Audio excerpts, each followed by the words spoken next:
Hello बच्चों, let's read the question. The question says the electron in the hydrogen atom jumps from excited state n equals to 3 to its ground state n equals to 1, and the photons thus emitted a radiation the emitted irradiated a photosensitive material if the work function of the material is 5.1 electron volt and stopping potential is estimated to be the energy of nth state En equals to -13.6 upon n square electron volt. हमको stopping potential का value बताना है, तो 5.1 electron volt, 12.1 electron volt, 17.2 electron volt and 7.1 electron volt.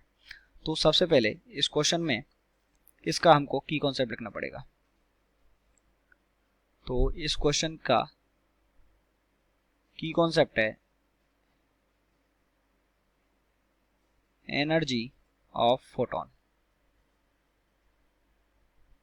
Okay, photon का energy इसका की concept है। तो देखिए, जब भी कोई ट्रांजिशन होता है या फिर किसी मेटल की सतह पर कोई भी फोटोन्स डाले जाते हैं तो उनकी जो टोटल एनर्जी है वो किस किस में काम आती है। एक तो उसका वर्क फंक्शन प्लस एक उसकी काइनेटिक एनर्जी, इलेक्ट्रॉन्स की काइनेटिक एनर्जी, इसमें ये काम आती है टोटल एनर्जी। तो अब देखिए हमको क्या करना है इसमें। तो हमको बोला गया है कि सबसे पहले NH+3 से लेके NH+1 में जंप कर रहा है, तो NH+3 से लेके NH+1 में जंप करेगा तो इलेक्ट्रॉन इन दोनों के एनर्जी डिफरेंस के बराबर एनर्जी रिलीज करेगा। तो एनर्जी कितना आ जाएगा डिफरेंस, E3 माइनस E1। तो E3 कितना हो जाएगा, इस फॉर्मूले में अगर वैल्यू पुट करेंगे तो ये आ जाएगा -13.6 अपॉन ये कितना हो गया 3 स्क्वायर, माइनस और माइनस प्लस कितना हो जाएगा 13.6 अपॉन नीचे n कितना है 1, तो 1 स्क्वायर। तो इसको जब सॉल्व करेंगे तो ये आ जाएगा 13.6 अपॉन 9 और प्लस का 13.6, तो ये कितना आ गया 12.1 इलेक्ट्रॉन वोल्ट। यानी कि 12.1 इलेक्ट्रॉन वोल्ट इन दोनों का एनर्जी डिफरेंस है। तो जब NH+3 से NH+1 में आएगा तो इतनी एनर्जी इमिट करेगा।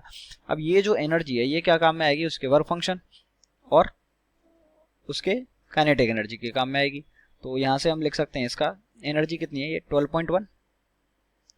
तो 12.1 इस क्वेश्चन का ये किसके इक्वल होगी, एक तो इसके वर्क फंक्शन के विच इज 5.1 इलेक्ट्रॉन वोल्ट, तो ये कितना आ गया 5.1 electron volt plus kinetic energy. Kinetic energy कितना होता है EV0। ओके, तो जब इसको सॉल्व करेंगे तो ये कितना आ गया यहाँ से 12.1 माइनस 5.1, तो ये आ गया 7 electron volt. It is equals to EV0, तो E से E कैंसिल हो गया, तो V0 which is stopping potential, तो ये कितना आ गया 7 वोल्ट। तो स्टॉपिंग पोटेंशियल की वैल्यू कितनी आ गई हमारे पास 7 वोल्ट। तो आप देख सकते हैं कौन सा ऑप्शन करेक्ट हो गया, option number D. I hope you understood it well. Best of luck.